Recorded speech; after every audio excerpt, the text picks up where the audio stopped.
Welcome! In this video I'll show how you can set different notification sounds for different apps on Android.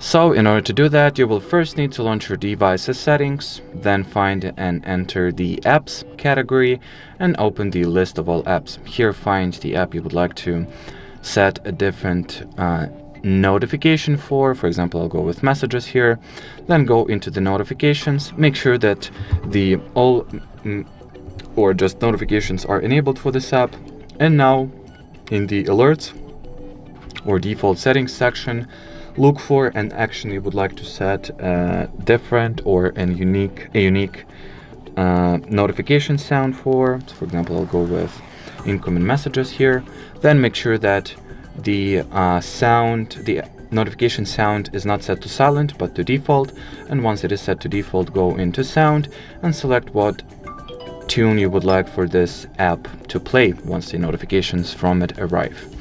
Then confirm your choice, and that's it. So should you have any further questions, leave them in the comment section below, but as for now, thanks for watching and bye bye.